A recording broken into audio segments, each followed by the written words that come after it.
Hello दोस्तों, स्वागत है आप सभी का एक बार फिर से ज्ञानशिला एकेडमी की यूट्यूब क्लासेस में।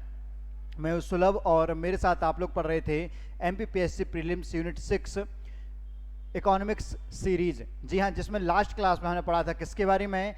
एसडीजी में मध्य प्रदेश की प्रगति, सतत विकास लक्ष्यों में मध्य प्रदेश की क्या प्रगति रही, इसके बारे में हम देख रहे थे। तो हमने 5 लक्ष्यों के बारे में देख लिया था। इसके पहले जो हमने देखा भाई, थोड़ा सा सतत विकास का जो इतिहास देखा, 5 मिनट में हम उसको पूरा रिवाइज करते हैं। कैसा हमने इसका जो विकास है वो देखा था, वो जाना था। तो भाई सबसे पहले हमने क्या देखा कि भाई 1987 में क्या, 1987 में बर्टलैंड कमीशन की रिपोर्ट आई थी, जिन्होंने सतत विकास शब्द दिया था। फिर इसके बाद 1992 में जो पृथ्वी शिखर सम्मेलन हुआ था, क्या पृथ्वी शिखर सम्मेलन, तो इसमें क्या, इसमें सबसे पहले सतत विकास को परिभाषित किया गया। सतत विकास होता क्या है कि भविष्य की पीढ़ी की जरूरतों को ध्यान में रखते हुए वर्तमान पीढ़ी के उपयोग हेतु संसाधनों का समुचित दोहन करने का जो तरीका है और उनकी जरूरतें पूरी करने की जो विधि है वह क्या है? सतत विकास है। इस प्रकार का जो विकास किया जाता है वह सतत विकास है। फिर इसके बाद महत्वपूर्ण क्या था? सन 2000 में क्या सहस्त्राब्दी विकास लक्ष्य एमडीजी मिलेनियम डेवलपमेंट गोल आए थे। इनकी संख्या कितनी थी? 8 थी। और प्रयोजन कितने थे? इसमें 18 प्रयोजन थे। कितने? 18 प्रयोजन इसमें शामिल थे। फिर मैं बात करूं, फिर हमने पढ़ा कि भाई 2012 में क्या हुआ था? Rio+20 समिट, Rio+20 जो कहां? फिर से ब्राजील के रियो डी जेनेरियो में हुआ था। और यहां पर the future we want report present की गई थी। द फ्यूचर वी वांट, यह रिपोर्ट प्रस्तुत की गई थी। और इस रिपोर्ट के माध्यम से एसडीजी जो सतत विकास लक्ष्य हैं उनके बारे में शुरुआत की गई कि भाई 2015 में ये जो एमडीजी थे यह 2000 से 2015 15 वर्ष के लक्ष्य थे, लेकिन यह पूर्ण नहीं हुए। तो इनको और आगे बढ़ाते हुए, इनमें सुधार करते हुए और अच्छे लक्ष्य निर्धारित करते हुए फिर अगले 15 वर्षों की रूपरेखा इससे प्रारंभ हुई। और फिर अंततः कब? 2015 में सतत विकास लक्ष्य एसडीजी को अपनाया गया था, जिसमें कितने? 17 गोल थे। कितने गोल थे? 17 गोल थे। और साथ ही साथ 169 प्रयोजन थे इन लक्ष्यों के। भाई ये 17 जो लक्ष्य हैं वह आपको याद होने चाहिए, कौन कौन से 17 लक्ष्य इसमें शामिल थे। चलिए अब हम आगे बढ़ते हैं। हम बात करते हैं कि भाई ये 17 लक्ष्य कौन कौन से थे। 17 लक्ष्य कौन कौन से थे? तो भाई हमने सबसे पहले क्या जाना कि जो एसडीजी रिपोर्ट आती है, sustainable development report all over world की आती है, उसमें भारत की रैंकिंग कितनी थी? हमने क्या देखा उसमें? इंडिया की रैंकिंग,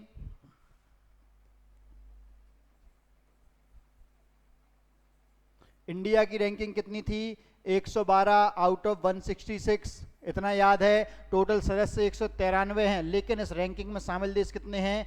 112। उसमें जो इंडिया है इसका स्कोर कितना था? इसका स्कोर था कितना? 63.5 स्कोर था। कितना? 63.5 इंडिया का स्कोर था। फिर मैं बात करूं हम एमपी की, एमपी के लिए जो नीति आयोग है, कौन? नीति आयोग, यह है कौन सा? SDG India index, SDG India index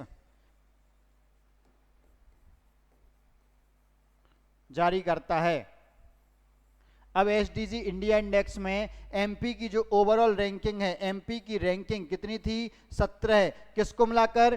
पूरे राज्यों और केंद्र शासित प्रदेशों को मिलाकर कितनी? 17 रैंक। और केवल हम राज्यों की बात करें, केवल राज्य, तो केवल राज्यों में कितनी? 11वीं रैंक एमपी की थी। कितनी? 11 रैंक थी। और इसके साथ ही जो एमपी का स्कोर था वह स्कोर कितना था एमपी का? 62 एमपी का स्कोर था। इतना आपको याद रखना है, यह महत्वपूर्ण है, यह डेटा आपसे कभी पूछा सकता है। अब ये जो एसडीजी इंडिया इंडेक्स है यह 2020 वाला है, 2020 के लिए आंकड़े आए हैं, किसके लिए, 2020 के लिए एसडीजी इंडिया इंडेक्स में। और ये जो हमने पढ़ी थी, यह पढ़ी थी हमने 2023 की रैंकिंग, जो वर्ल्ड लेवल पर सस्टेनेबल डेवलपमेंट रिपोर्ट है, यह आई है कब के लिए, 2023 के लिए, 2023 के लिए, याद रखें। तो इसमें फर्स्ट नंबर पे जो एसडीजी इंडिया इंडेक्स आया, कौन सा, एसडीजी इंडिया 2020, इसमें फर्स्ट रैंक किस राज्य की है, तो फर्स्ट है किसकी, केरला,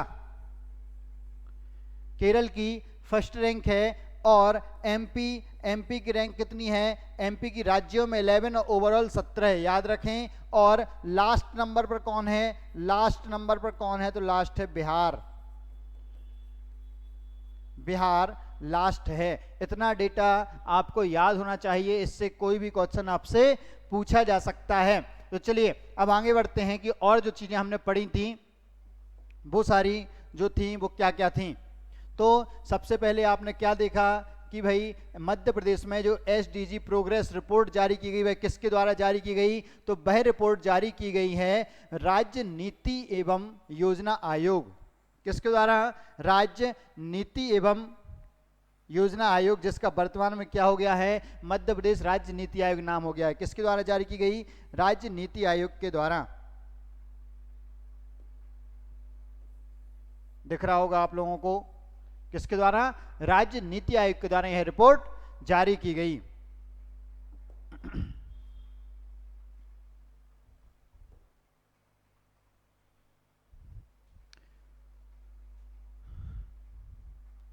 इस प्रोग्रेस रिपोर्ट में आपने 17 गोल देखे पहले तो, कि कौन कौन से 17 गोल दिए गए हैं। तो कौन कौन से 17 गोल हैं, यह ध्यान दें आप थोड़ा सा, कि भाई जो पहला लक्ष्य है, जो पहला लक्ष्य है वह कौन सा है, तो नो पावर्टी, गरीबी, शून्य गरीबी, फिर भुखमरी समाप्त करना, फिर स्वास्थ्य की बात की थी तीसरे लक्ष्य में। चौथे लक्ष्य में जो बात है, फोर्थ लक्ष्य में बात है किसकी, तो गुणवत्तापूर्ण शिक्षा की। पांचवें लक्ष्य में लैंगिक समानता। छठे लक्ष्य में क्या है भाई, क्लीन वाटर एंड सैनिटेशन, मतलब स्वच्छता और स्वच्छ पेयजल की बात है। फिर सातवें में क्लीन एनर्जी, स्वच्छ और सुलभ एनर्जी की बात। आठवें में इकोनॉमिक ग्रोथ, सतत इकोनॉमिक ग्रोथ चाहिए है। नौवें में नव निर्माण, औद्योगिक और बुनियादी ढांचे विकास की बात। और 10वें में भाई जो असमानता है उसको समाप्त करना। यह महिला पुरुष के स्तर पर भी हो सकती है, यह दो क्षेत्रों के मध्य क्षेत्रीय असंतुलन जो होता है उसको समान करने के बारे में, मतलब देश के अंदर और देश के बाहर जो असमानता है उसको समाप्त करना 10वें में। 11वें में क्या था, तो भाई जो हमें सतत सिटीज का विकास करना है, जो शहर हैं उनका विकास। फिर जो 12वां है उसमें क्या भाई, जो जिम्मेदार तरीके से उत्पादन और उपभोग का जो साइकिल है, मांग और आपूर्ति का साइकिल है, उसको बनाए रखना। और जो 13वां लक्ष्य था उसमें क्या, जलवायु परिवर्तन से संबंधित लक्ष्य शामिल हैं। फिर 14वें लक्ष्य में जो महासागर हैं, समुद्र हैं, इनके अंदर का जो पारितंत्र है उसके संरक्षण की बात है। और जो 15वां लक्ष्य है उसमें क्या भाई, जो स्थलीय पारितंत्र हैं, जैव विविधता है, वन हैं, उनके संरक्षण की बात। 16वें में न्याय और शांति की बात है, शांति, न्याय और जवाबदेहिता संबंधी लक्ष्य हैं, शांति, न्याय और जवाबदेहिता। और 17वां लक्ष्य है वह क्या, वैश्विक साझेदारी की बात है, उसमें किसकी, वैश्विक साझेदारी। तो यह टॉपिक, यह पूरे लक्ष्य हैं जो आपको याद होने चाहिए, यह महत्वपूर्ण हो चुके हैं अब आपके लिए। तो अब चलिए हम देखते हैं, हमने जो अलग अलग लक्ष्य कल पढ़ लिए थे एमपी की प्रोग्रेस रिपोर्ट में, हमने भाई गरीबी के मामले में मध्य प्रदेश की क्या स्थिति है, उसने कौन सी योजनाएं चलाई हैं। फिर इसके बाद हमने क्या देखा भाई, भुखमरी में हमने देख लिया था, हमने शिक्षा में देख लिया था। तो हम 5 लक्ष्य कल कवर कर चुके थे। अब इसके आगे हम और लक्ष्य आज कवर करते हैं। आशा है आप लोगों ने कल का रिवाइज जरूर कर लिया होगा, क्योंकि रिवीजन बहुत जरूरी है। अगर रिवीजन नहीं करोगे आप लोग तो आप लोग गेन नहीं कर पाओगे। एक बात याद रखना, रिवीजन मस्ट कंपलसरी है।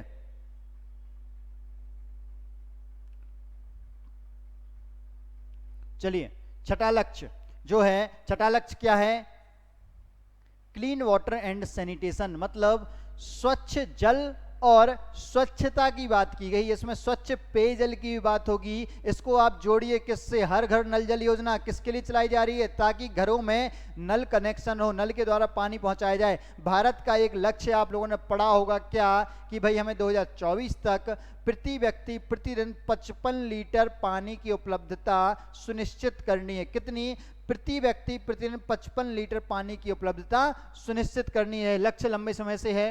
अब हम बात करें कि इसमें टारगेट्स क्या क्या हैं, टारगेट क्या क्या हैं इसमें। तो सबसे पहले achieve equitable access to drinking water, मतलब भाई जो स्वच्छ जल है पीने के लिए, जो स्वच्छ पेयजल है उसकी पहुंच सुनिश्चित करनी है। कब तक, 2030 तक। 2030 तक स्वच्छ पेयजल की पहुंच सुनिश्चित करनी है प्रत्येक व्यक्ति तक, देश तक। फिर access to adequate and equitable sanitation, तो स्वच्छता की बात की गई कि 2030 तक हमें किसकी, स्वच्छता प्राप्त करनी है। फिर इंप्रूव वाटर क्वालिटी बाय 2030, 2030 तक जो पानी है, पानी की क्वालिटी इंप्रूव करनी है। क्या करनी है, पानी की क्वालिटी इंप्रूव करनी है। फिर इसके बाद जो अगला पॉइंट है तो वो है इंक्रीज वाटर यूज एफिशिएंसी, मतलब जल उपयोग दक्षता को बढ़ाना। जल उपयोगी दक्षता क्या, कि भाई कम जल में अधिक काम हो जाए, जो व्यर्थ बहाते हैं जल को उसको कम करना है। तो इसके बारे में लोगों को अवेयर करना है, या जागरूकता लानी है, लोगों में यह दक्षता लानी है, क्षमता लानी है। तो यह भी 2030 तक का लक्ष्य है। कब का, 2030 तक का। फिर जो फिफ्थ पॉइंट है इसमें, फिफ्थ लक्ष्य है वह क्या है, इसके अंतर्गत जो प्रयोजन की हम बात करें, इंटीग्रेटेड वाटर रिसोर्स मैनेजमेंट। तो हमें क्या, समावेशी तरीके से जल स्रोत प्रबंधन करना है। क्या करना है, जल स्रोत प्रबंधन, समावेशी जल स्रोत प्रबंधन, कि हर एक तरीके से उसमें पानी जो आ रहा है, पानी उससे जा रहा है, पानी अगर गंदा हो रहा है तो उसको साफ करना है, अगर सीवेज का पानी मिल रहा है तो उसको हटाना है। तो समावेशी तरीके से हमें जल स्रोतों का प्रबंधन करना है। इसमें आप क्या, रेन वाटर हार्वेस्टिंग को भी देखेंगे, आप वाटर शेड मैनेजमेंट को भी देखेंगे, सारी चीजें इसमें शामिल हो जाएंगी। फिर हम बात करें जो छठा पॉइंट है वो क्या, protect and restore water related ecosystem. तो जो जल संबंधी पारितंत्र है उसे रिस्टोर करना है और उसका संरक्षण भी करना है। कब तक, 2020 तक। यहाँ याद रखें यह लक्ष्य जो है 2020 का है। जिनके सन अलग हो वह आपको याद रखनी है, क्योंकि बाकी तो इसमें आपने देखा होगा कॉमन सभी 2030 तक हैं, ये 2020 तक है। तो इसको आप हाईलाइट कर लें कि भाई यह मुझे करना ही है याद। फिर इसमें अलग अलग क्या, कैपेसिटी एंड बिल्डिंग सपोर्ट। तो भाई इसके लिए हमें कैपेसिटी भी डेवलप करनी है, इसके लिए क्षमता निर्माण करना है, और साथ ही साथ जो बुनियादी ढांचा है वो भी विकास करना है। ठीक, तो यह प्रमुख लक्ष्य थे इनसे संबंधित। अब हम देखते हैं कि इसके लिए कौन कौन सी योजनाएं या कौन कौन से कार्यक्रम सरकार द्वारा संचालित किए जा रहे हैं।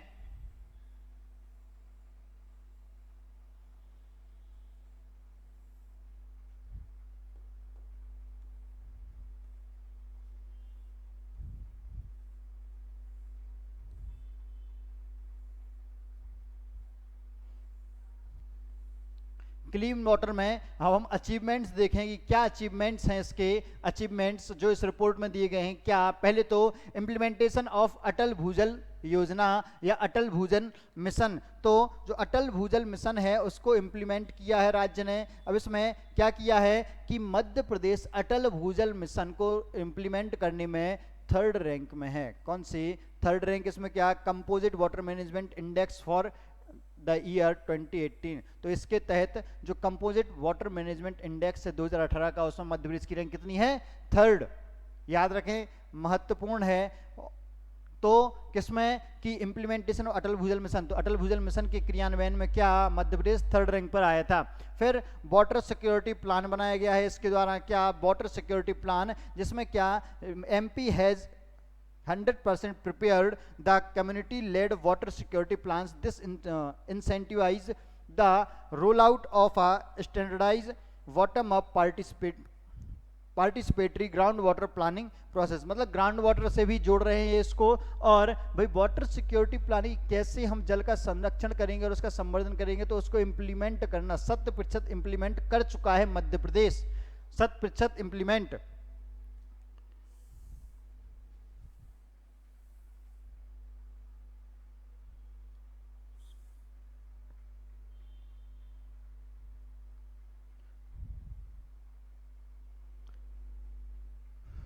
अटल भूजल मिशन, स्टेट रैंकिंग इन अटल भूजल योजना। तो इसमें जो क्वालिटी काउंसिल ऑफ इंडिया है, इसमें MP award second rank under Atal Bhujal Yojana इन 21-22। तो 2021-22 2018 में यह थर्ड रैंक था, और 2021-22 में इसकी जो रैंक है वह रैंक है कितनी, सेकंड। याद रखें सेकंड रैंक। यह प्रश्न आपसे सीधा पूछा जाएगा प्रीलिम्स में कि भाई अटल भूजल योजना को लागू करने में एसडीजी रिपोर्ट के अनुसार 2021-22 में मध्य प्रदेश की रैंकिंग क्या है। तो आपको क्या लिखना है, सेकंड पर गोला लगाना है। फिर ground water withdrawal against availability, तो ग्राउंड वाटर जो विड्रॉल होता है भाई अवेलेबिलिटी के अगेंस्ट, तो उसको भी नियंत्रित करने के लिए यह कर रहा है। तो इसमें क्या, जल अभिषेक अभियान। कौन सा, जल अभिषेक अभियान, इसके लिए इनिशिएटिव है। जो ग्राउंड वाटर निकाला जा रहा था, बहुत ज्यादा दोहन हो रहा है, उसके लिए तो जल अभिषेक अभियान इसके लिए चलाया जा रहा है। याद रखें कौन सा, जल अभिषेक अभियान। फिर अब हम देखें अचीवमेंट्स ऑफ जल जीवन मिशन। तो जल जीवन मिशन, अटल भूजल मिशन, जल अभिषेक अभियान, अब है कौन सा, जल जीवन मिशन। तो जल जीवन मिशन के अंतर्गत क्या है, to make provision of portable water to every rural household through tap water. तो इसमें क्या, जल जीवन मिशन के तहत नल के माध्यम से प्रति व्यक्ति को उपभोग हेतु जल उपलब्ध कराने के लिए यह योजना चलाई गई थी। और इसमें क्या कि भाई 55 litre per capita per day, तो प्रति व्यक्ति 55 लीटर जल उपलब्ध कराना है नल के माध्यम से, यही है। तो इसमें कितना, 51.26 लाख, 51.56 लाख घरों में यह पानी उपलब्ध कराया जा रहा है, जो क्या है, विच इज अराउंड 42.75%, जो कि पूरे लोगों का 42.75% है। याद रखें कितना, 42.75% लोगों में, घरों में इतना पानी पहुंचाया जा रहा है 51.26 लाख घरों में। तो भाई जल जीवन मिशन, जल जीवन मिशन, अटल भूजल मिशन, अटल भूजल मिशन, और एक आपने पढ़ा कौन सा, जल अभिषेक अभियान, जल अभिषेक अभियान। तो यह क्या, वाटर से संबंधित, स्वच्छता और स्वच्छ पेयजल आपूर्ति से संबंधित प्रमुख अचीवमेंट है मध्य प्रदेश के। अब हम इसके बाद देखें अगला जो हमारा एसडीजी गोल है, अगला एसडीजी गोल है कौन सा, 7th जो है अफोर्डेबल एनर्जी। अफोर्डेबल एनर्जी की बात करें हम,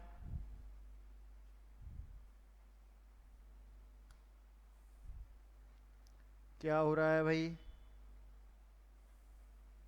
सब अच्छा हो गया है, चलिए।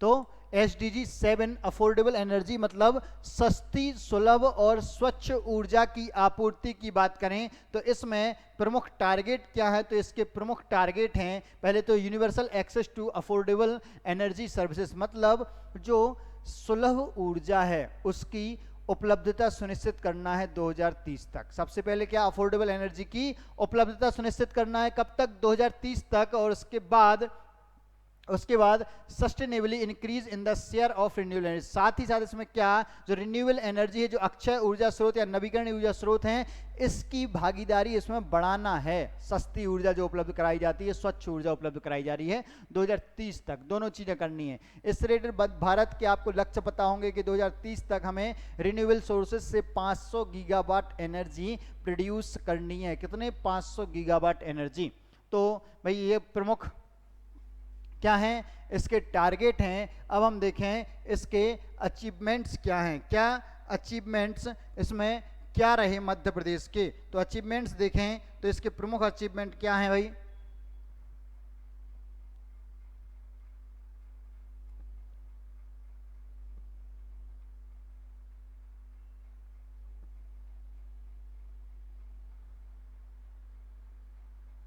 सबसे पहला तो अचीवमेंट क्या है, रिन्यूएबल एनर्जी का जो शेयर है, रिन्यूएबल एनर्जी का शेयर भाई मध्य प्रदेश में कितना है, 36.86%। और जो नेशनल टारगेट है वह है 40%। नेशनल टारगेट 40% है। क्या कह रहे हैं ये, Madhya Pradesh one of the leading in renewable energy having sufficient renewable capacity is planning to supply to other state. MP has 36.86% of renewable energy out of total installed generating capacity. तो मध्य प्रदेश में जितनी पूरी विद्युत ऊर्जा उत्पादन की क्षमता है उसमें से कितना 36.86% 36.86% रिन्यूएबल एनर्जी से प्राप्त हो रही है। इतना याद रखें। और भारत का लक्ष्य क्या है 40, लेकिन मध्य प्रदेश का कितना भाई 36 भाई अचीव कर चुका है। तो इसे याद रखें रिन्यूएबल एनर्जी में। फिर हम देखें अगला क्या है, solar park scheme. Solar park scheme, तो सोलर पार्क स्कीम आपको पता है कि भाई आत्मनिर्भर मध्य प्रदेश में भी आपने पढ़ा था इसको। तो सोलर पार्क स्थापित किए जा रहे हैं जिससे सोलर एनर्जी बनेगी। अब इसमें क्या कि the state has an installed capacity of 1000 megawatt, 1000 megawatt का। तो कहां पर देखो, जिसमें 250 मेगावाट का Mandsaur solar park, Mandsaur solar park 250 megawatt का, 750 मेगावाट का रीवा सोलर पार्क है। कितना हो गया 1000 मेगावाट। हालांकि आपको ये मंदसौर सोलर पार्क ना मिलकर कहीं कहीं इसका नाम नीमच सोलर पार्क मिलेगा, वो नीमच मंदसौर है। तो कहीं नीमच मिलता है, कहीं मंदसौर मिलता है।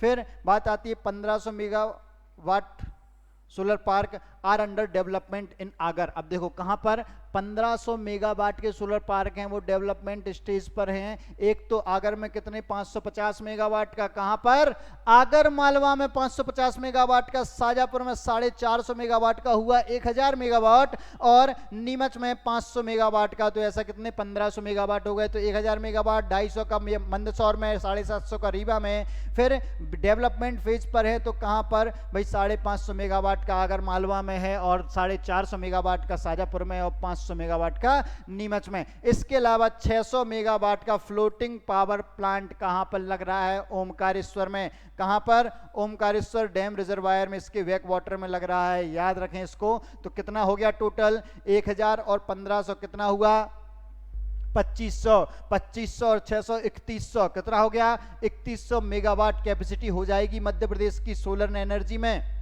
इसके अलावा आपने जब वो पढ़ा था क्या भाई, आपने पढ़ा होगा आत्मनिर्भर मध्य प्रदेश, आत्मनिर्भर मध्य प्रदेश। तो उसमें आपने पढ़ा था कि मध्य प्रदेश को 4500 मेगावाट के सोलर पार्क इंस्टॉल करने हैं। इसमें 5 जिलों के भी नाम दिए गए थे आत्मनिर्भर मध्य प्रदेश रोड मैप में। कौन कौन से थे वो, तो भाई थे टीकमगढ़, छतरपुर, निवाड़ी, मुरैना और नीमच। टीकमगढ़, छतरपुर, निवाड़ी, मुरैना, नीमच और आगर, इन जिलों में। फिर इसके बाद क्या, further wind solar hybrid plus energy storage parks of 2350 megawatt. तो हाइब्रिड सौर पवन सोलर ऊर्जा पार्क हैं 2350 मेगावाट के। इसकी प्लानिंग चल रही है कहां पर, छतरपुर और मुरैना में। छतरपुर में 950 मेगावाट और मुरैना में 1450 मेगावाट। बहुत ही महत्वपूर्ण है, इस डेटा को आप याद कर लें, इस डेटा को आप याद कर लें, ये बहुत ही महत्वपूर्ण है। इससे सीधे प्रश्न आपसे पूछे जाएंगे, कहां कितने मेगावाट का है, ये याद रखें। एसडीजी रिपोर्ट है, प्रोग्रेस रिपोर्ट है, 2023 का लेटेस्ट डेटा है। तो इस पर आप आंख बंद करके भरोसा कर सकते हैं। अगर पीएससी आंसर नहीं मानती है तो आप इसके आधार पर आप रिट भी लगा सकते हो, आपका आंसर सही माना जाएगा, यह सबूत है। फिर हम आगे बढ़ते हैं।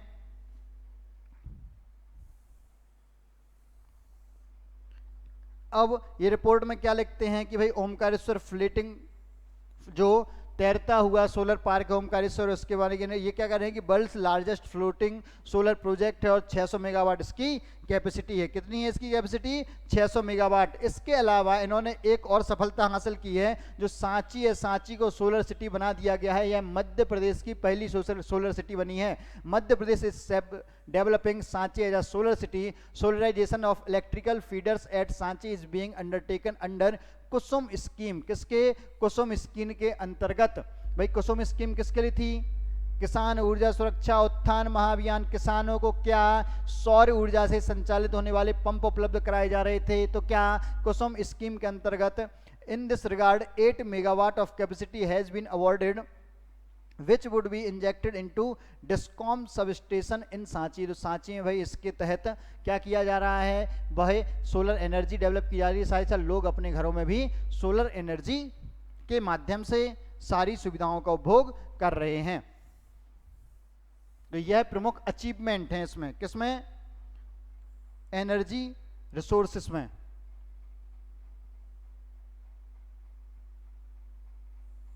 अब हम अगले लक्ष्य की बात करें, जो हमारा अगला लक्ष्य है, वह अगला लक्ष्य क्या है,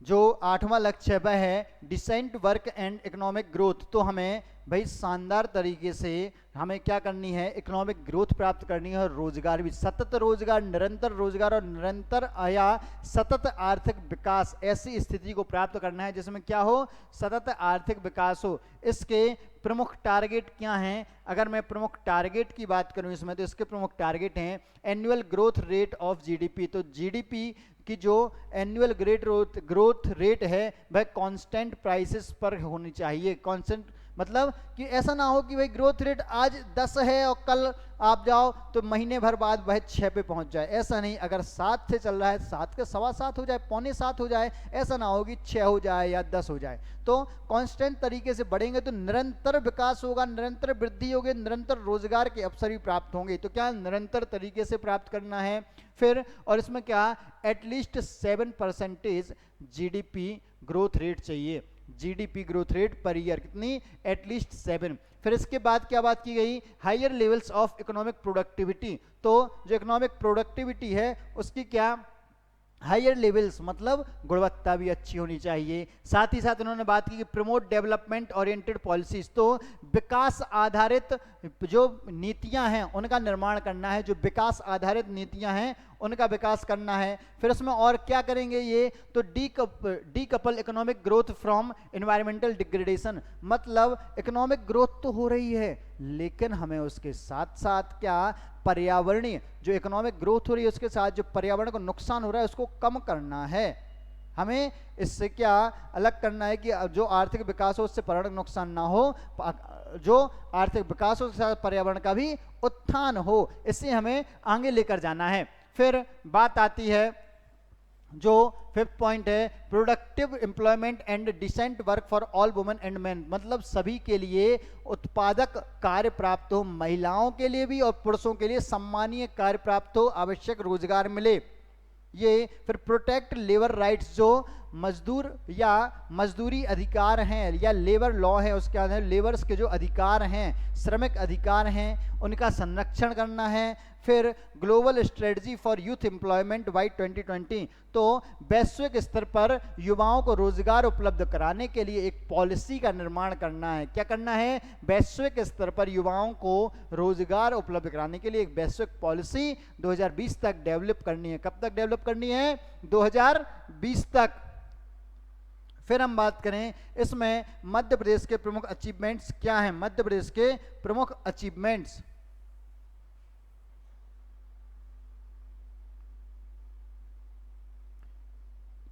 अब पहला अचीवमेंट क्या है, growth of registered micro small and medium size enterprises. मतलब भाई जो रजिस्टर्ड एमएसएमई है, क्या है, एमएसएमई, इनमें ग्रोथ प्राप्त की गई। तो क्या है, MP has witnessed ट्रेमेंडस growth in investment in the MSME sector for 2015-16। The number of registered MSMEs stood at 48,179, 48,179। The MSME sector increased more than 5 times at compared to financial year 2015 to 16, and the number registered MSME reached 2,40,813, 2,46,813 in 21-22। तो भाई ये कह रहे हैं कि 2015-16 में हमारे यहाँ रजिस्टर्ड एमएसएमई कितनी थी, 48,179, जो कि बढ़कर 2021-22 में कितनी हो गई हैं, 2,40,813। तो कितना, 5 गुना वृद्धि हुई है एमएसएमई में। एमएसएमई में 5 गुना वृद्धि देखी गई है। यह महत्वपूर्ण लक्ष्य है। अब आप याद कीजिए, जो मेंस में क्वेश्चन आया था 2021 के मेंस में, सीधा प्रश्न पूछा गया था इकोनॉमिक्स के पेपर में 3 मार्कर्स में, मध्य प्रदेश में कुल रजिस्टर्ड एमएसएमई कितनी है? तो आपको यह डेटा लिखना था। यह डेटा 2,46,813। कितना? 2,46,813।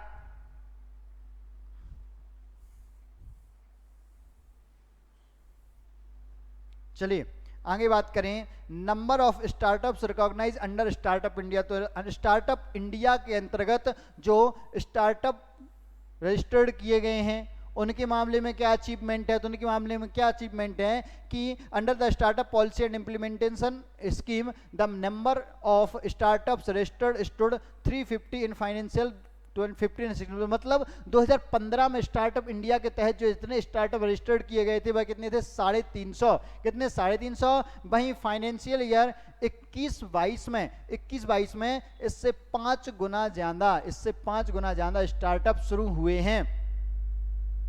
करीब 1500 से 2000 के बीच में, इतना अनुमान आप मान के चलो, इतने स्टार्टअप शुरू हुए हैं। फिर मैं बात करूं अगला, wages earned by male female regular casual employment. मतलब जो भत्ते प्राप्त किए जा रहे हैं या वेतन प्राप्त किए जा रही है पुरुष और महिला जो रोजगार एम्प्लॉय हैं उनके द्वारा, चाहे वो परमानेंट बेसिस पर कर रहे हो या भाई इरेगुलर तरीके से कर रहे हो नौकरी, तो उन्हें जो बेजेस है, तो वो क्या कह रहे हैं कि 2015-16 the state has given the badges for unskilled labour के लिए 6,575 पर मंथ, सेमी स्किल्ड को 7,432 पर मंथ और स्किल्ड को 8,810 रुपये पर मंथ, और हाई स्किल्ड लोगों को 10,110 पर मंथ, 10,110 रुपये पर मंथ। कब? 2015-16 में। The state has increase the badges. तो सरकार ने यह भत्ते, न्यूनतम जो भत्ते हैं उन्हें 2021 में बढ़ा दिए हैं और वर्तमान में यह बेज कितने हो गए हैं? तो 6575 रुपये पर मंथ का कितना? 8800 रुपये पर मंथ। जो सेमी स्किल्ड है वह 7432 से कितना? 9657 हो गया है। और भाई जो स्किल्ड का 8810 से कितना हो गया है? 11,035। और हाई स्किल्ड का 10,110 से कितना हो गया है? 12,335। तो इसमें भी अचीवमेंट प्राप्त किया है। इसको भी एमपी ने क्या किया है? इंक्रीज किया है। क्या किया है? Increase.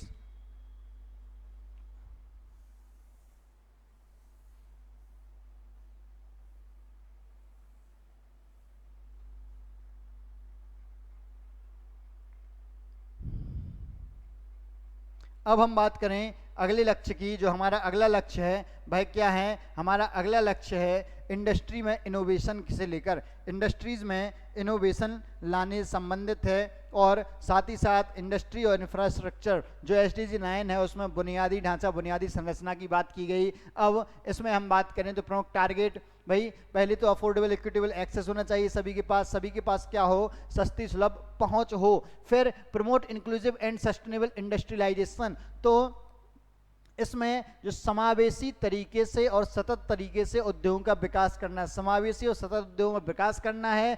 Then access of small scale industry and other enterprises. तो जो स्मॉल इंडस्ट्री हैं और अदर जो इंटरप्राइजेस हैं उनकी पहुंच को बढ़ाना है, उन तक ग्राहकों की भी पहुंच बढ़ानी है और उनकी ग्राहकों तक। फिर अपग्रेड इंफ्रास्ट्रक्चर। तो इंफ्रास्ट्रक्चर को हमें 2030 तक अपग्रेड करना है समय के अनुसार, जितनी हमें जरूरत है उसके अनुसार। फिर एनहेंस साइंटिफिक रिसर्च। तो साइंटिफिक रिसर्च है, नवाचार है, अनुसंधान है, शोध कार्य है, इन सभी को बढ़ावा देना है। Then facilitate sustainable and resilient infrastructure development. मतलब आपदा रोधी जो और सतत जो इंफ्रास्ट्रक्चर है उसको हमें डेवलप करना है। देखिए यहाँ एक टर्म है रेजिलिएंट इंफ्रास्ट्रक्चर, मतलब जो आपदा को रोक सके, आपदा रोधी, आपदा में जिसको न्यूनतम नुकसान हो, ऐसे इंफ्रा को डेवलप करना है। साथ ही साथ सस्टेनेबल जो सतत रूप से लंबे समय तक चले, ऐसा इंफ्रास्ट्रक्चर डेवलप करना है। इंफ्रा में क्या क्या आएगा? जैसे बांध बना रहे हैं पानी की सुविधा के लिए, नहरों के लिए, भाई रोड बना रहे हैं, स्ट्रीट लाइट्स हैं, ये बेसिक इंफ्रा हैं। आपको माल रखने के लिए गोदाम या भाई कोल्ड स्टोरेज का इंफ्रा है वो डेवलप किया जा रहा है, अस्पताल बनाए जा रहे हैं, स्कूल्स बनाए जा रहे हैं, सारी चीज़ें। अब इंडस्ट्री के लिए जो जो इंफ्रा लगेगा वो सारा कुछ, भाई इसमें बिजली आपूर्ति भी हो सकती है और भी बहुत सारी चीज़ें जो उद्योगों के लिए आवश्यक होती हैं। अब हम देखें इसके लिए जो भाई इसमें क्या क्या अचीवमेंट रहे हैं, क्या क्या अचीवमेंट्स रहे हैं मध्य प्रदेश सरकार के। तो सबसे पहले तो स्टार्टअप्स इन मध्य प्रदेश, तो मध्य प्रदेश में जो स्टार्टअप्स हैं उसकी बात करें तो यहाँ पर इन्होंने डेटा थोड़ा सा अलग दिया है। क्या दिया है? The number of startups in the state increased from 289 in 2018 to more than 409 in 2022। तो 2018 में स्टार्टअप कितने 289 थे, तो 2022 में 409 हो गए। और ये सोर्स जो है वो प्रेस इंफॉर्मेशन ब्यूरो PIB का है। फिर Madhya Pradesh improved significantly in patent and design filing, तो पेटेंट और डिजाइन फिल करने में, इसको फिलअप करने में पेटेंट और डिजाइन है, इसके लिए फाइलिंग करने के लिए, उसको डिजाइन फाइलिंग के लिए बहुत अच्छे तरीके से ग्रो किया है MP ने। यह डेटा बहुत ज़्यादा महत्वपूर्ण नहीं है, हालांकि GI टैग वाला मतलब मैं कहूँगा बौद्धिक संपदा अधिकारों में मध्य प्रदेश की प्रगति वाला चैप्टर हमने पढ़ा था, उसमें हमने इस डेटा को पहले ही पढ़ा है।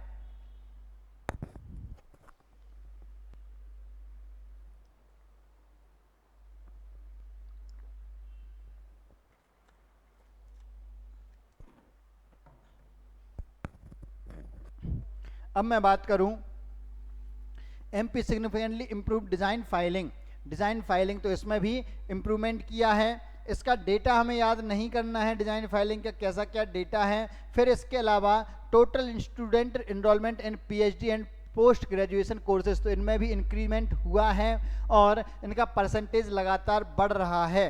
भाई एजुकेशन की बात करें, फिर बात आती है किस चीज़ की? रोड्स की तो रोड्स के अंदर MP ने इम्प्रूवमेंट किया है, इसमें भी इंक्रीज हुआ है। इसका डेटा आप देखना चाहें तो भाई ऐसे देख सकते हैं। सबसे पहले तो याद कीजिए, आपको कुछ याद आ रहा होगा आत्मनिर्भर मध्य प्रदेश का, उसमें क्या था कि भाई जो मध्य प्रदेश 2003-04 में कितने थी रोड से 70,000 किलोमीटर थी, जो वर्तमान में 4,10,000 किलोमीटर हो गई। एक वहाँ का डेटा आपको याद आ रहा होगा। अब यहाँ का डेटा हम पढ़ लेते हैं। यहाँ क्या है? The state has significantly developed its road network over the years in the last 5 financial years. The length of roads has increase from 63,000 to 67 kilometres, 63,267 kilometre से 72,961 किलोमीटर 2016 से 21 के बीच में। This increase has been mainly in developing connectivity in rural areas, तो rural area में इसने connectivity को develop किया है और रीजनल जो कनेक्टिविटी है वो डिस्ट्रिक्ट हेडक्वार्टर तक की है। फिर इसके बाद क्या? The state has extensive road network in all format, the it accounts for 6.6% of all national highway route. तो मध्य प्रदेश जो है यहाँ पर भारत के जो नेशनल हाईवे हैं, टोटल जो नेशनल हाईवे हैं उसका 6.6% मध्य प्रदेश में है। जो टोटल नेशनल हाईवे हैं पूरे भारत का उसका कितना? 6.6% मध्य प्रदेश में है, इतना याद रखें। तो फिर इसके साथ the length of railway track in the state is 5,150 kilometre and it's the 5th largest network in the country. तो भारत में रेल नेटवर्क के मामले में मध्य प्रदेश 5वें स्थान पर है। कौन से स्थान पर? 5वें स्थान पर, इतना याद रखें। और साथ साथ रोड्स में भी याद रखें कि with the 5th most extensive network of states, तो राज्यों में भी सड़क के मामले में भी 5वें स्थान पर है। कौन से स्थान पर है? 5वें स्थान पर। तो यहाँ पर समाप्त होता है आपका क्या भाई? यहाँ पर आपसे जो रोड्स वाले इंफ्रास्ट्रक्चर की बात हुई, बुनियादी ढांचे की बात हुई, बुनियादी ढांचे का लक्ष्य और उसके अचीवमेंट यहाँ पर समाप्त होते हैं। अब हम देखें जो हमारा अगला लक्ष्य था, जो 10वां था, जो 10वां लक्ष्य था, क्या था 10वां लक्ष्य? वह था कि जो इनइक्वलिटी है उसे समाप्त करना है, असमानता को समाप्त करना, देश के अंदर और देश के बाहर की असमानता को समाप्त करना है। तो यह कैसे होगी भाई? तो इसके लिए इन्होंने कुछ टारगेट्स रखे। अब क्या टारगेट रखे? Empower and promote social, economic and political inclusion. तो भाई इसमें क्या करना है? जो सामाजिक, आर्थिक और राजनीतिक एकीकरण है, सामाजिक आर्थिक राजनीतिक एकीकरण है, इसको सशक्त करना है। कब तक? 2030 तक। फिर ensure equal opportunity and reduce inequalities. इसमें क्या करना है कि भाई जो अवसरों की समानता है, अवसरों की समानता सुनिश्चित करनी है और रिड्यूस इनइक्वालिटी और जो असमानता है उसको समाप्त करना है। आर्टिकल 38, आर्टिकल 16 आया, पॉलिटी में कुछ कनेक्ट हुआ, जोड़िए उसको। फिर physical wage and social protection policies, ये भी अडॉप्ट करनी है policies. Monitoring of global financial market, इनसे भी जोड़ना है। तो मुख्य रूप से यही है क्षेत्रीय संतुलन के लिए। इसमें एक चीज और आएगी, प्रवास, पलायन। पलायन बहुत महत्वपूर्ण है कि जो पलायन है उसके लिए पॉलिसी, माइग्रेशन के लिए, प्रवसन के लिए पॉलिसीज बनानी है, यह भी इसमें शामिल होगा। फिर हम देखें इसमें मध्य प्रदेश के अचीवमेंट्स क्या हैं। अचीवमेंट्स अगर हम देखें तो भाई आइए देखते हैं। सबसे पहली कौन सी, देवारण्य योजना। कौन सी योजना है, देवारण्य योजना। अब इस योजना में क्या बात की गई है इस रिपोर्ट के माध्यम से, the MP government is implementing Devaranya scheme in the state. It is a convergence based scheme. It is a convergence based scheme of the state government which aims to provide solution to promote medicinal and aromatic plant use in Ayush pharmaceutical industry. तो यह क्या कि जो देवारण्य योजना है, इससे क्या जनजातीय समुदायों को जो जड़ी बूटियों का और मेडिसिनल प्लांट्स का कहना चाहिए औषधीय पादपों का जो ज्ञान है, उस ज्ञान को आयुष पद्धति में, चिकित्सा पद्धति में दवाओं के रूप में प्रयोग करने के लिए यह योजना, उसके ज्ञान को लिखा जाएगा और उनके पेटेंट भी लिए जाएंगे। इसके लिए यह योजना संचालित की जा रही है और उन्हें इसमें रोजगार भी उपलब्ध कराया जाएगा। क्या उपलब्ध कराया जाएगा,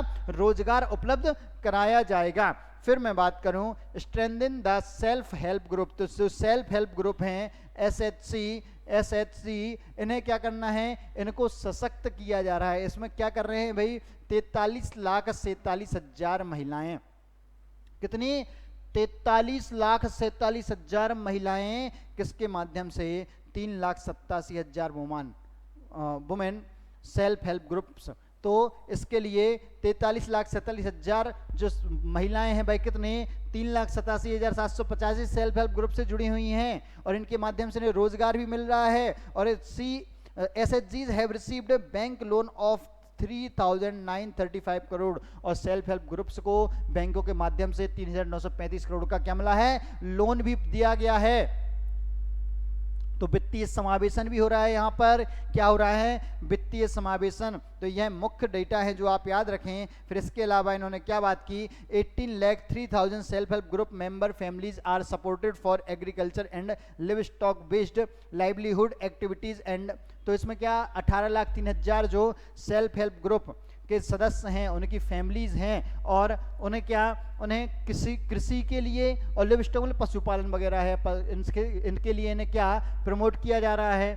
फिर 6,19,000 जो फैमिलीज हैं, 6,19,000 जो परिवार हैं, उन्हें क्या, in non farm based income generating activities, वो कृषि के अन्य जो एक्टिविटीज हैं रोजगार देने वाली, उनसे जोड़ा गया है इन्हें और वह भी अर्निंग कर रहे हैं। फिर इसके बाद क्या बात कर रहे हैं कि earning 3,56,190 families of SHG member are earning an income of ₹10,000 और मोर पर मंथ। तो करीब 3,56,190 फैमिली सेल्फ हेल्प ग्रुप के माध्यम से 10,000 और उससे अधिक कई रोजगार इनकम अचीव कर रहे हैं, प्राप्त कर रहे हैं। यह प्रमुख टारगेट नहीं है। आप महिला सशक्तिकरण में भी ये टारगेट डाल सकते हैं और ये आपसे सीधा जो पूछा भी जा सकता है कि मध्य प्रदेश में कुल कितने सेल्फ हेल्प ग्रुप हैं, कितने सेल्फ हेल्प ग्रुप हैं। तो डेटा 3,87,785। कितनी महिलाएं सेल्फ हेल्प ग्रुप से जुड़ी हैं, लगभग 43,47,000। कितने, मतलब मध्य प्रदेश के लगभग 3 लाख परिवारों को सेल्फ हेल्प ग्रुप के माध्यम से मिनिमम कितनी आय प्रति माह उपलब्ध कराई जा रही है। तो कितनी, 10,000 रुपए। यह 3 प्रश्न इससे बन सकते हैं, 3 प्रश्न इससे बनाए जा सकते हैं। देवारण्य योजना का संबंध किससे है, तो मेडिसिनल प्लांट्स और जो जनजातीय समुदाय हैं उनके मेडिसिनल जो उनका ज्ञान है उसके संरक्षण के लिए, उनको एम्प्लॉयमेंट देने के लिए फार्मास्यूटिकल इंडस्ट्री में। फिर बात आती है जो ट्राइबल एम्प्लॉयमेंट है, तो ट्राइबल्स एम्प्लॉयमेंट अंडर मनरेगा। तो मनरेगा के अंदर जो जनजातीय समुदाय हैं इन्हें भी रोजगार दिया जा रहा है। और इसमें क्या हुआ है कि भाई सबसे पहले तो 2021-22 में 12,61,000, 2021-22 में 12,61,000 ट्राइबल लोग हैं, इन्हें रोजगार उपलब्ध कराया गया है। साथ ही साथ वेजिटेबल कल्टीवेशन ओवर 5,14,000, 5,14,000 किसान क्या कर रहे हैं, जो सब्जियां हैं, सब्जियों की फार्मिंग, कृषि बागवानी कर रहे हैं, जिससे इन्हें रोजगार भी उपलब्ध हो रहा है। क्या हो रहा है, रोजगार उपलब्ध। इसके बाद रिड्यूसिंग इनइक्वलिटी थ्रू ऑक्यूपेशन, तो रोजगार के माध्यम से जो असमानता है उसको भी समाप्त किया जा रहा है, उसको भी समाप्त किया जा रहा है। फिर इम्प्लीमेंटेशन ऑफ निष्ठा विद्युत मित्र स्कीम, कौन सी, निष्ठा विद्युत मित्र स्कीम का इम्प्लीमेंटेशन किया जा रहा है। इसके माध्यम से क्या 8,87,298 house holds prepared vermi compost, तो क्या ये क्या कर रहे हैं, वर्मी कंपोस्ट तैयार कर रहे हैं निष्ठा विद्युत मित्र के माध्यम से। याद रखें इसको। तो निष्ठा विद्युत मित्र का संबंध किससे, वर्मी कंपोस्ट।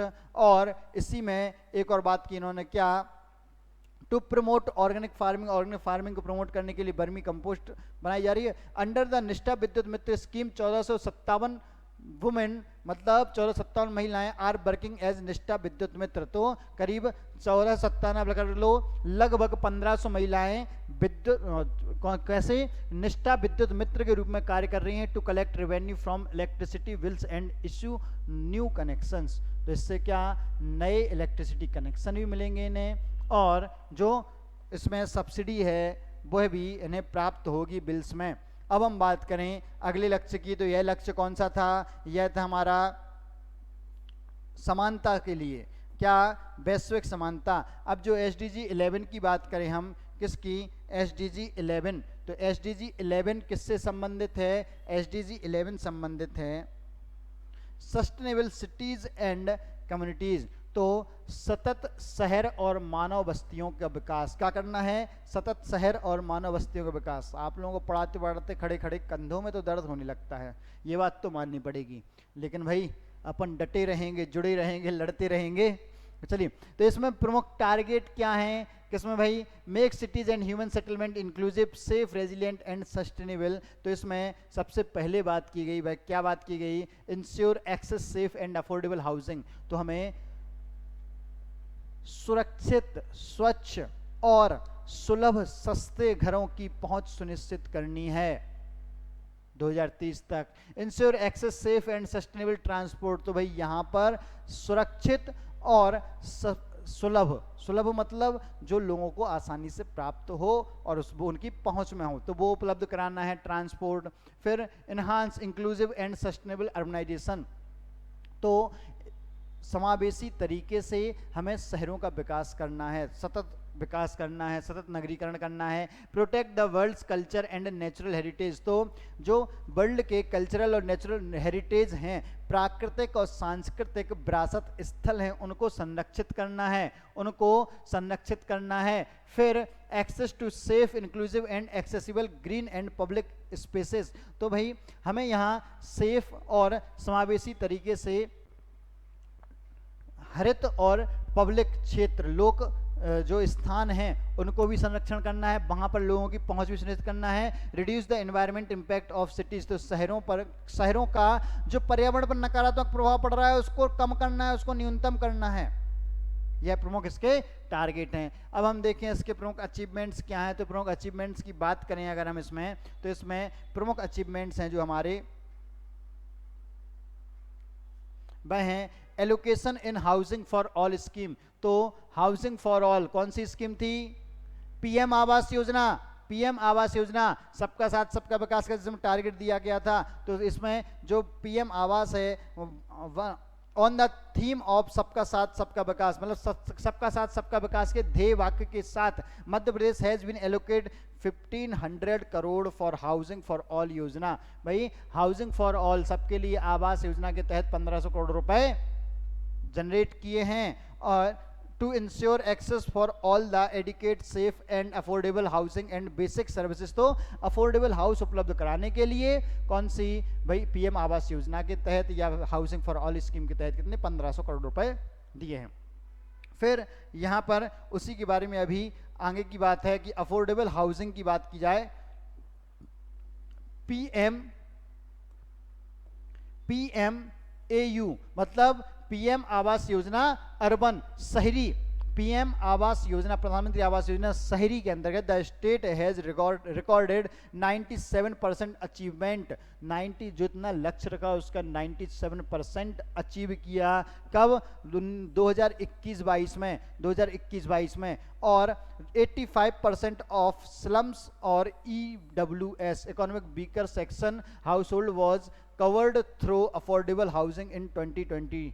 तो 2020 में जो आर्थिक रूप से कमजोर वर्ग हैं और झुग्गी झोपड़ी वाले, इनके 85% घरों को कवर किया गया है इसके तहत। और 2021-22 में इसके माध्यम से कितने 97% लक्ष्य को अचीव किया है। वहीं इलेक्ट्रिक मोबिलिटी मतलब जो सार्वजनिक परिवहन है या परिवहन के लिए क्या आने जाने के लिए इलेक्ट्रिक साधनों का प्रयोग, ई बस का प्रयोग या ई स्कूटर का प्रयोग, यह या ई कार। तो electric mobility the state government installed a total of 217 EV charging station, 217 electronic charging e vehicle, electric vehicle charging station लगाए गए हैं। कहाँ पर? भोपाल, ग्वालियर, जबलपुर, इंदौर। कहाँ पर? भोपाल, ग्वालियर, जबलपुर और इंदौर में क्या लगाए गए हैं? Electric vehicle charging station. फिर बात आती है सस्टेनेबल इरिगेशन फैसिलिटी। तो जो सिंचाई है, सतत सिंचाई की सुविधा के लिए इन्होंने क्या किया है? तो ये बात कर रहे हैं कि 2003 में करीब 7,68,000 हेक्टेयर क्या होता था? सिंचाई उपलब्ध थी। 7,68,000 हेक्टेयर में सिंचाई होती थी। फिर इसके बाद इन्होंने बहुत सारे प्रयास किए और वर्तमान में कितने 43 लाख हेक्टेयर में सिंचाई हो रही है। 2003 में कितनी भाई? 7,68,000 हेक्टेयर में होती थी, वर्तमान में कितनी 43 लाख हेक्टेयर होने लगी। फिर अंडर प्रधानमंत्री कृषि सिंचाई योजना, अंडर प्रधानमंत्री कृषि सिंचाई योजना 1790 water storage structure have been made मतलब जल संरक्षण या जल संवर्धन इकाइयां हैं वो डेवलप की गई हैं। कितनी डेवलप की गई हैं? 1790 वाटर स्टोरेज मतलब वाटर टैंक बनाए गए हैं। ये समझ लीजिए, वाटर की पानी की टंकी बनाई गई हैं।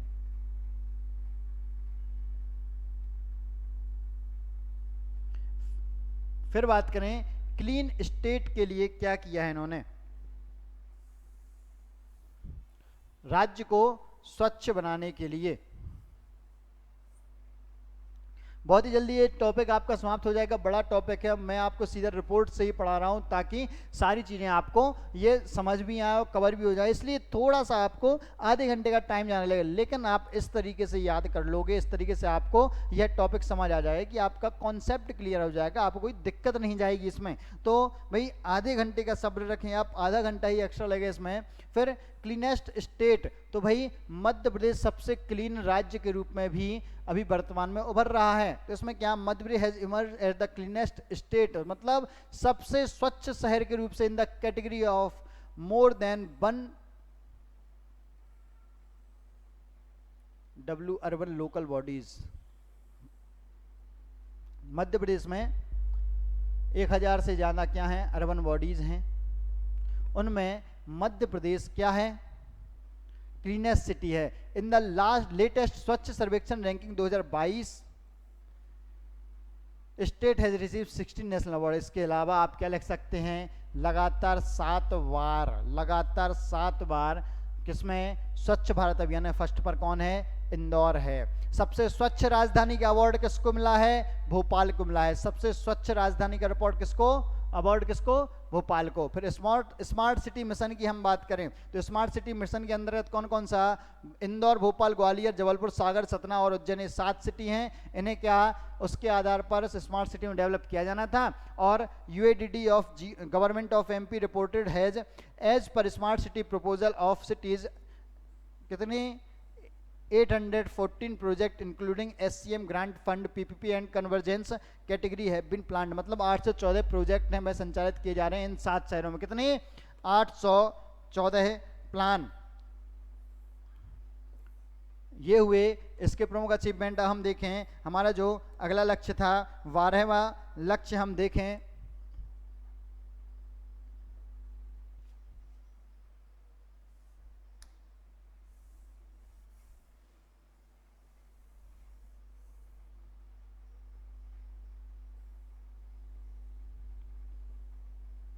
12वां लक्ष्य क्या था? रिस्पॉन्सिबल कंजम्पशन एंड प्रोडक्शन, मतलब जिम्मेदार तरीके से जो भाई उपभोग हो रहा है और उत्पादन हो रहा है, उपभोग और उत्पादन चक्र को निरंतर बनाए रखना है। इसमें लोगों को जिम्मेदार बनाना ताकि आपूर्ति भी सुनिश्चित हो सके। क्या हो सके? आपूर्ति सुनिश्चित हो सके। तो इसके लिए टारगेट क्या रखे? Efficient use of natural resources. तो जो नेचुरल रिसोर्स है, प्राकृतिक संसाधन, इनका दक्षतापूर्ण उपयोग का मतलब क्या कि भाई कम से कम में अधिकतम लाभ हो जाए और इनको व्यर्थ ना भाया जाए, इनका अपव्यय ना हो, प्राकृतिक संसाधनों का अपव्यय ना हो, दक्षता बढ़ाना। फिर achieve the environmentally sound management of chemicals. तो जो केमिकल्स हैं इनका पर्यावरणीय दृष्टि से क्या करना है? Environmentally sound management. तो जो पर्यावरण दृष्टि से घातक केमिकल्स हैं उनके प्रयोग में हमें क्या होना है? सफलता हासिल करनी है। फिर half per capita food waste, प्रति व्यक्ति जो फूड वेस्ट है उसको हमें आधा करना है। जो फूड वेस्ट होता है प्रति व्यक्ति, कितना खाना हम क्या कर रहे हैं? फेंक रहे हैं, उसको हमें आधा करना है। कब तक? 2030 तक। फिर सस्टेनेबली रिड्यूस वेस्ट जनरेशन, तो हमें सतत तरीके से जितना हमारा कचरा एक क्या हो रहा है? उत्सर्जित हो रहा है, कचरा हम इकट्ठा कर रहे हैं, उसको धीरे धीरे कम करना है, सतत रूप से उसको कम करना है, निरंतर। फिर जो 5th इसमें टारगेट की बात की, प्रमोट पब्लिक प्रोक्योरमेंट प्रैक्टिसेस। तो जो पब्लिक है उसको इससे जोड़ने के लिए हमें प्रैक्टिसेस करनी है। फिर भाई strengthen scientific and technological capacity, तो वैज्ञानिक और तकनीकी जो हमारी क्षमता है उसको भी बढ़ाना है, अब अगर हम इसमें अचीवमेंट्स की बात करें तो प्रमुख अचीवमेंट्स क्या हैं? सबसे पहले तो जीआई टैग की बात करें। जीआई टैग तो भाई इस रिपोर्ट में भले ही कम जीआई टैग लिखे हों, इस रिपोर्ट में कितने जीआई टैग लिखे हैं? इसमें बहुत सारे लिखे हैं कि सरवती, वीट, पिपरिया, तूर। हमें याद रखना है जीआई टैग मध्य प्रदेश में वर्तमान में 20 जीआई टैग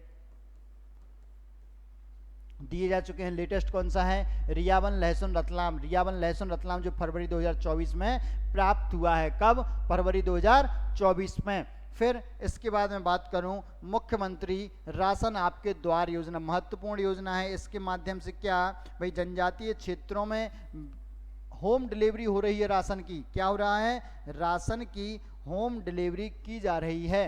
किस योजना के अंतर्गत? मुख्यमंत्री राशन आपके द्वार योजना के अंतर्गत।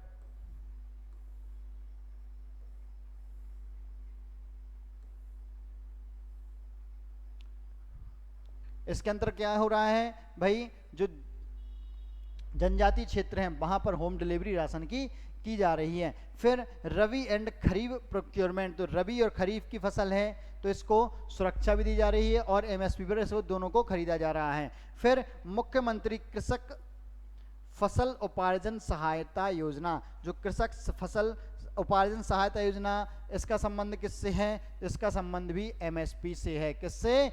एमएसपी पे, कि भाई प्लस फसल उपार्जन क्या सरकार जो फसल खरीदती है उससे इसका संबंध है। फिर अगला क्या है? Constructing roads using plastic waste, तो प्लास्टिक वेस्ट का यूज करके सड़कों का निर्माण ताकि वो प्लास्टिक रिसाइकिल हो जाए, क्योंकि जो प्लास्टिक है, प्लास्टिक डिग्रेड नहीं होता है, डिग्रेड नहीं होगा तो भाई वो कचरा है, वो हमेशा के लिए बना रहेगा। तो उसका यूज कहाँ? रोड बनाने में कर रहे हैं, रोड बनाने में। फिर जो अगला हम लक्ष्य देखें, अगला लक्ष्य एसडीजी 13, बहुत जल्दी समाप्त होने वाला है हमारे चैप्टर, आप लोग थोड़ा सा सब्र रखें।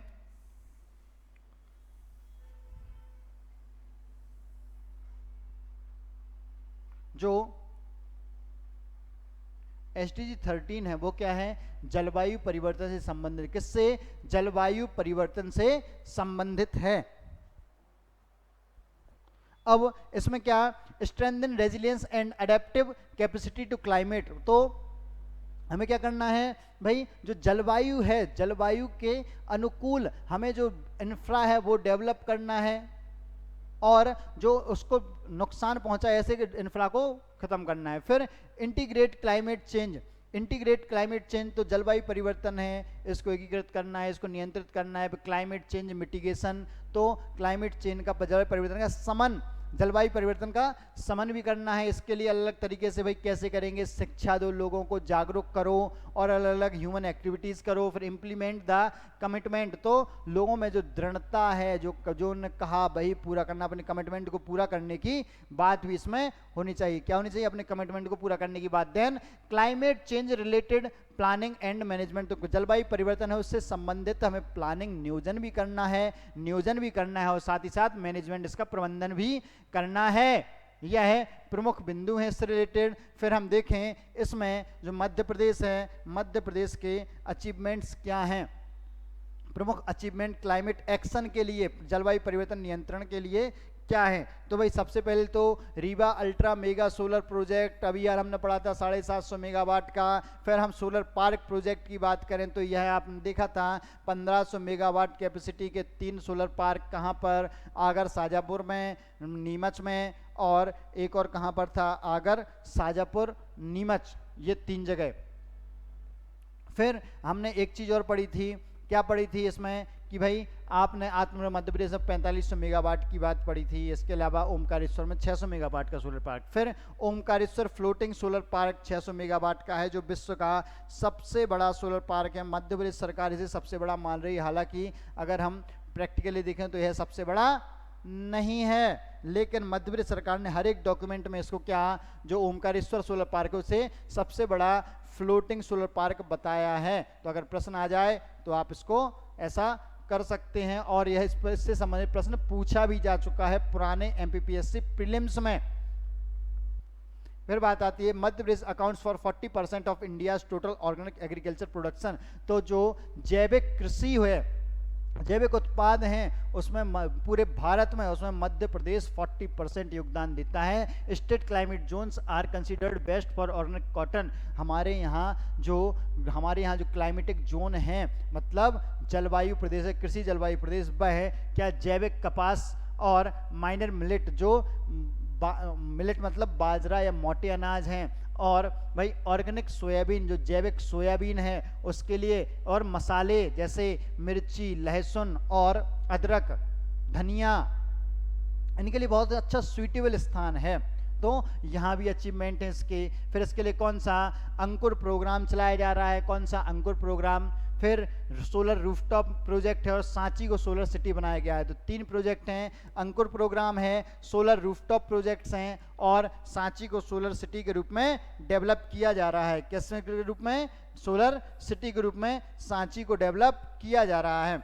फिर हम देखें हमारा जो अगला लक्ष्य है SDG 14, तो यह कौन सा है? यह है भाई life below water. Life below water महासागर और समुद्र के अंदर का जो पारितंत्र है, जल के अंदर का जो पारितंत्र है, उसको संरक्षित करने से संबंधित है। ये उसको संरक्षित करने से संबंधित। इसमें प्रमुख टारगेट क्या हैं? तो रिड्यूस मरीन पॉल्यूशन, तो हमें समुद्री पॉल्यूशन को 2025 तक, यहाँ याद रखें 2025 की बात है, इसको लक्ष्य नोट कर लें।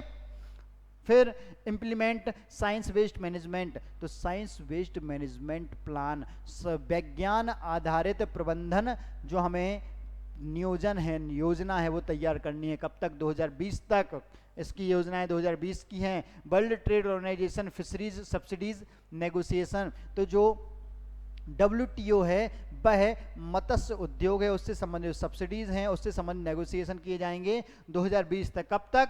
2020 तक। ये सारी 2020 और 25 की बात हो रही है, इसमें याद रखें आप। फिर sustainable management of fisheries, aquaculture and tourism, तो सतत प्रबंधन करना है हमें किसका? जो मछलियां हैं और उनका जो एक्वाकल्चर होता है, मछली पालन है, और उनका जो टूरिज्म है, पर्यटन है। भाई एक्वेरियम है, एक्वेरियम का पर्यटन होता है, जो समुद्र में जाते हैं, समुद्र में भी लोग मछलियों को देखने के लिए पर्यटन करते हैं।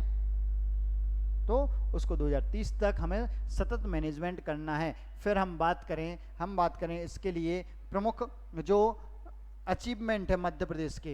भाई बहुत ज़्यादा इसका डेटा नहीं है मध्य प्रदेश में। क्यों नहीं है? क्योंकि मध्य प्रदेश में समुद्र नहीं है। याद रखें मध्य प्रदेश में चारों ओर समुद्र नहीं है, तो इसमें मध्य प्रदेश का डाटा आपको बहुत कम मिलेगा, प्रोग्रेस भी बहुत कम मिलेगी, क्योंकि मध्य प्रदेश उस सेक्टर में बिलोंग नहीं करता है ज़्यादा। सबसे पहले तो फिश सीड प्रोडक्शन, तो भाई तालाब में ही फिशों का उत्पादन होता है, मध्य प्रदेश में मछली पालन होता है। तो fish seed production is the flagship scheme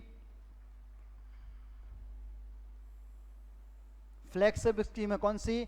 fish seed production, मत्स्य बीज उत्पादन योजना, मत्स्य बीज उत्पादन योजना फ्लैगशिप स्कीम है मध्य प्रदेश की, implemented by the state fisheries department to increase fish production through private sector. Private sector के पार्टनरशिप के साथ भाई क्या करते हैं, तालाब है, तालाबों का ठेका दिया जाता है ठेकेदारों को। वह क्या करते हैं कि भाई जो मछली का बीज है भाई उसमें तालाबों में डालते हैं और उससे मछली का उत्पादन करते हैं, और वो भाई बंगाल में बेची जाती है, यूपी में बेची जाती है, महाराष्ट्र में बेची जाती है, अलग अलग क्षेत्रों में भाई मछली। जैसे हमारे बुंदेलखंड क्षेत्र की मछली बंगाल में बहुत ज़्यादा एक्सपोर्ट होती है बंगाल के लिए, और भाई बंगाल से फिर वो वहाँ कहीं कहीं विदेशों में भी भेजी जाती है। बालाघाट और छिंदवाड़ा क्षेत्र में तालाबों में जो मछली की जाती है भाई अनूपपुर, वह छत्तीसगढ़ महाराष्ट्र में जाती है। तो ऐसी डिमांड इसकी बनी हुई है। इसमें साथ ही साथ क्या कह रहे हैं इस रिपोर्ट में, ये कह रहे हैं कि Madhya Pradesh possesses 4.29 lakh hectare of water area in the form of medium and large reservoir. मतलब भाई कितना, लगभग 4.29 लाख हेक्टेयर क्षेत्र है वह रिजर्वायर, मतलब तालाबों की बात कर लें या हम जो बांध हैं, बांध के बैक वाटर की बात है उसके रूप में है भाई कितने, large, medium, large and small reservoir के रूप में, and small pond and tanks of the total water area available around 4.11 lakh hectare water area has been throughout under fish culture. तो इतना एरिया जो है तो 4.29 लाख हेक्टेयर है water reservoir, जिसमें से 4.11 लाख हेक्टेयर क्या मछली पालन में उपयोग किया जा रहा है। कहाँ उपयोग किया जा रहा है? मछली पालन में। कहाँ? मछली पालन में उपयोग किया जा रहा है। 4.29 लाख हेक्टेयर में 4.11 लाख हेक्टेयर, यह डेटा आप थोड़ा सा ध्यान दे लें इस पे। फिर इसके बाद कितना, 2523 रजिस्टर्ड फिशरमैन, मतलब 2523 मछुआरे रजिस्टर्ड हैं कहाँ? Cooperative societies. तो 2553 मछुआरा सहकारी संगठन, मछुआ सहकारी संस्थाएं रजिस्टर्ड हैं, हैविंग 1,03,170 एक्टिव मेंबर, जिसमें कितने 1,03,170 मछुआरे जुड़े हुए हैं। Are involved in the full time employment through fisheries and fishing activities, इतने लोग हैं। फिर 49 society comprising just 1652 female members, तो 49 सोसाइटी में कितने 1652 महिलाएं भी रोजगार प्राप्त कर रही हैं। तो यह अचीवमेंट है। तो कितना 2523 क्या है? मछुआ सहकारी संस्थाएं हैं, जिसमें कितने 1,03,170 एक्टिव मेंबर्स हैं जो रोजगार प्राप्त कर रहे हैं। इसके अलावा 49 सोसाइटी में क्या 1652 महिलाएं भी, मछुआ महिलाएं रोजगार प्राप्त कर रही हैं। अब हम बात करें हमारे अगले लक्ष्य की। भाई अगला लक्ष्य क्या है हमारा? भाई जो अब क्या हो गया आपका, मछली वाला हो गया समुद्र के अंदर। अब इसके बाद जो स्थल मंडल के या स्थलीय पारितंत्र के संरक्षण की बात, किसके? स्थलीय पारितंत्र के संरक्षण की बात, SDG 15 लाइफ एंड लैंड। तो इसमें प्रमुख टारगेट क्या है? Ensure the conservation of restoring ecosystem. तो जो इकोसिस्टम है, पारितंत्र है, इसको रिस्टोर करना है और इसको क्या करना है? इसका संरक्षण कब तक? 2020 तक इसको लागू करना है हमें। फिर promote the implementation of sustainable management, तो सतत विकास है, इसको प्रमोट करना है, यह भी 2020 तक। Combat desertification and restore the degrade land, तो जो भाई बंजर भूमि है और जो मरुस्थलीकरण बढ़ रहा है उसको कम से कम करना है, उसको रिड्यूस करना है 2030 तक। फिर significant action to reduce the degradation of natural habitat, तो जो प्राकृतिक आवास हैं उनमें जो कमी आ रही है उसको भी हमें कम करना है। जिस दर से जो प्राकृतिक आवास कम हो रहे हैं उस दर को हमें कम करना है। फिर take urgent action to end poaching and trafficking, तो जो तस्करी होती है, जंगली जानवरों की तस्करी होती है और उनका जो शिकार होता है उस पर हमें इमीडिएट एक्शन लेना है, और इंटीग्रेट इकोसिस्टम, जो पारितंत्र है उन्हें आपस में समावेशी तरीके से जोड़ना है, एकीकरण करना है उनका। यह प्रमुख लक्ष्य हैं। तो यह 2020 तक है और यह बिल्कुल अर्जेंट, बिल्कुल तुरंत करना है, तत्काल। क्या?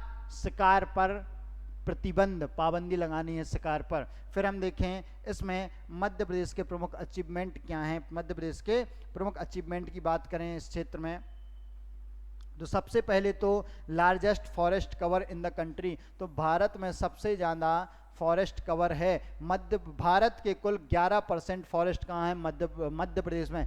भारत के कुल 11% जंगल मध्य प्रदेश में है। और अगर हम देखें मध्य प्रदेश का 25.14% एरिया, 25.14% एरिया किससे? जंगलों से कवर्ड है। इसके बाद maximum occurrence of pure bamboo, तो जो बांस है, बांस, तो बांस का सबसे लार्जेस्ट एरिया है, मैक्सिमम ऑकरेंस है प्योर बेम्बू की। फिर third largest tree cover in the country, तो third largest tree cover in the country protected area, tree cover में भी जो प्रोटेक्टेड एरिया है, प्रोटेक्टेड एरिया संरक्षित वन है, उसमें भी क्या है? थर्ड नंबर पर है। तो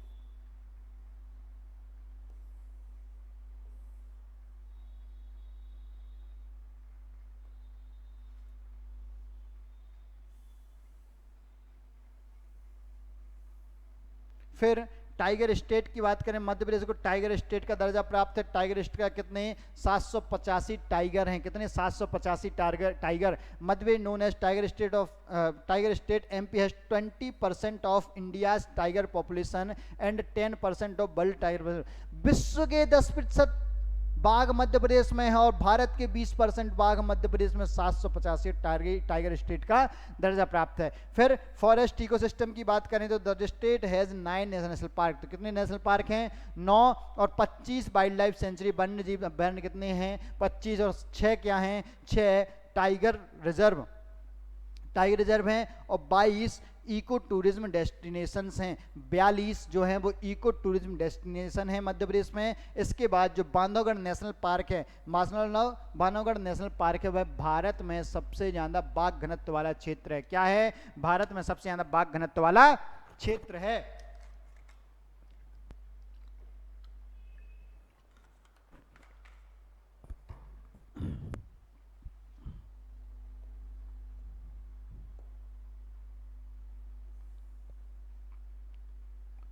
अब इसके अलावा क्या इकोसिस्टम सर्विस इंप्रूवमेंट प्रोग्राम भी चलाया जा रहा है इसके द्वारा, मध्य प्रदेश के द्वारा। कौन सा? इकोसिस्टम सर्विस, मतलब पारिस्थितिकीय सेवाएं जो हैं उनमें विकास के लिए एक प्रोग्राम चलाया जा रहा है। तो इसमें क्या बात की गई? इसमें की गई under approved APOs of 2018-19, 19-20, 21, 21-22 total of 3024 hectare advance work, 3024 hectare creation and 24-24, मतलब ये डेटा बहुत ज़्यादा काम का नहीं है, आपको याद क्या रखना है?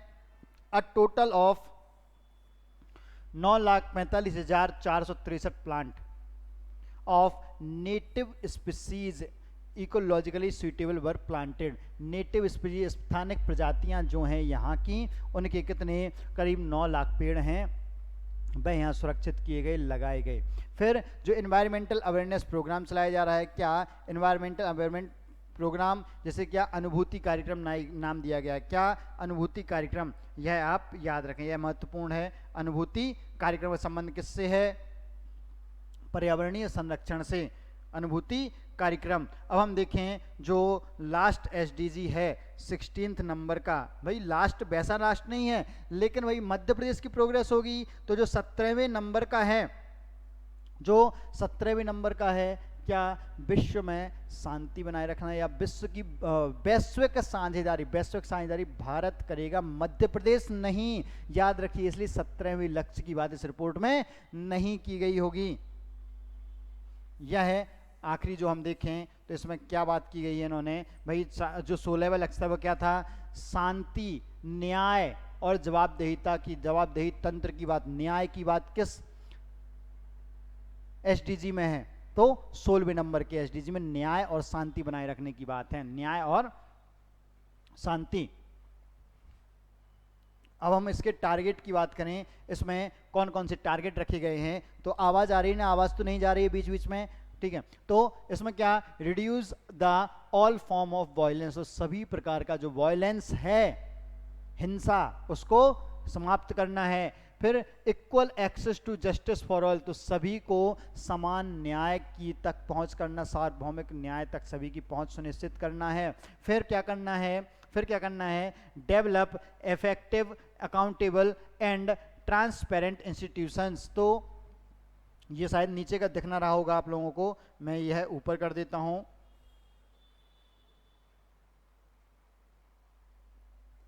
तो develop effective accountable and transparent institution, तो ऐसी संस्थाएं बनानी हैं जो कैसी हों, पारदर्शी हों, जवाबदेह हों और भाई प्रभावी हों।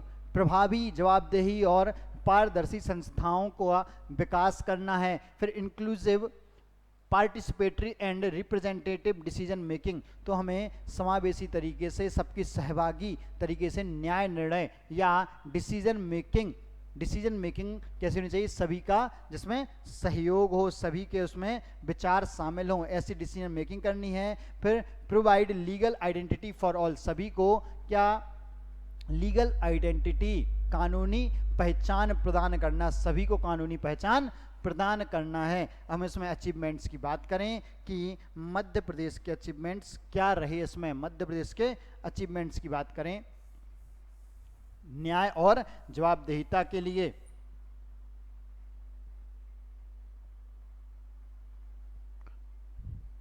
तो सबसे पहले तो इसमें भाई पारदर्शिता की बात है, जवाबदेही की बात है, तो ये गुड गवर्नेंस की बात होगी। तो गुड गवर्नेंस इंडेक्स की बात करते हैं सबसे पहले, जो सुशासन सूचकांक है। तो गुड गवर्नेंस इंडेक्स 2020-21 वाला है। तो यह रिपोर्ट पब्लिश की गई थी किसके माध्यम से, ministry of personnel public grievance and pension के माध्यम से के द्वारा, ministry of personnel public grievance and pension के द्वारा। तो इसने जो इंडेक्स जारी किया, इसमें द एमपी जो है ग्रुप बी स्टेट्स में फर्स्ट रैंकिंग पे था। MP rank first among group B state. तो ग्रुप्स को दो भागों में बांटा गया, ग्रुप ए ग्रुप बी। तो ग्रुप बी स्टेट्स में एमपी फर्स्ट रैंक में था, किसमें, सुशासन सूचकांक या गुड गवर्नेंस इंडेक्स में। फिर बात करें जन सेवा प्रोजेक्ट, तो दिसंबर 2020 में सीएम जन सेवा प्रोजेक्ट मतलब 181 क्या है, सीएम हेल्पलाइन है। तो इसके माने प्रोजेक्ट वाज लॉन्च, तो यह लॉन्च किया गया। और this project aims to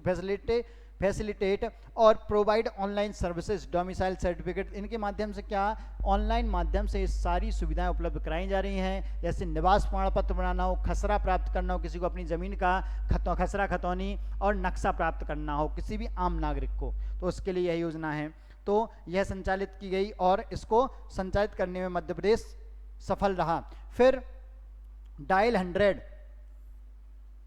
mobile application, dial 100 की क्या मोबाइल एप्लीकेशन मध्य प्रदेश सरकार के द्वारा जारी की गई है। अभी तक डायल 100 आपको याद हो, डायल 100 व्हीकल आते हैं पुलिस के कि 100 पर कॉल करो और पुलिस आ जाएगी। अब मोबाइल एप्लीकेशन भी लॉन्च कर दी गई इसकी। फिर समाधान एक दिन तत्काल योजना, इसमें क्या, एक दिन में सभी लोगों के समाधान हैं, तत्काल सॉल्व किए जाते हैं, समस्याएं हैं उनका समाधान किया जाता है और एफआईआर की कॉपी भी उन्हें उपलब्ध कराई जाती है कोई भी ऐसी समस्या हो। तो यह प्रमुख डेटा हुआ इस संबंध में जो यूनाइटेड नेशन की रिपोर्ट थी। उसके अलावा मध्य प्रदेश के संदर्भ में जो एसडीजीज की रिपोर्ट है भाई यह थी। और एसडीजी प्रोग्रेस रिपोर्ट, भाई हमने इसमें क्या देखा, हमने सारे के सारे जो मध्य प्रदेश के एसडीजी हैं उनमें मध्य प्रदेश की प्रोग्रेस क्या रही, उसके लिए मध्य प्रदेश ने क्या अचीवमेंट किए, कौन सी योजनाओं को अपनी फ्लैगशिप योजना बना, सतत विकास लक्ष्यों के लिए उसके क्या टारगेट, वो सारा जाना। हमने जाना मध्य प्रदेश की रैंक कितनी थी, भारत के राज्यों में कितनी, 17 राज्य और केंद्रशासित प्रदेशों को मिलाकर 17, और केवल राज्यों की बात करें तो मध्य प्रदेश की रैंक 11 थी। मध्य प्रदेश का स्कोर 62 था। हम ओवरऑल वर्ल्ड में भारत की रैंकिंग की बात करें तो भारत की रैंकिंग 166 देशों में 112 थी, जिसमें मध्य प्रदेश भारत का स्कोर कितना था, भारत का स्कोर 63.5 था। कितना, 63.5। तो आशा है आप लोगों को यह डेटा याद हुआ होगा और इसका भाई क्या महत्व है आपकी तैयारी के लिए, भाई भी समझ आया होगा किस तरीके से आपको ये पढ़ना है, ऑथेंटिक रिपोर्ट के माध्यम से इसको जाना। तो चलिए यहाँ पर ये लेक्चर समाप्त करते हैं। एसडीजी का जो टॉपिक है भाई आपका यहाँ कवर होता है। भाई इस वीडियो को और एस्पिरेंट्स तक जरूर फैलाएं, भाई स्टेटस पर भी शेयर करें, और भाई जो आपको इसमें कमी लगती हो या आप और कुछ चाहते हो इसके संबंध में तो उसको कमेंट करके ज़रूर बताएं, और वीडियो को लाइक ज़रूर करें। Thank you so much.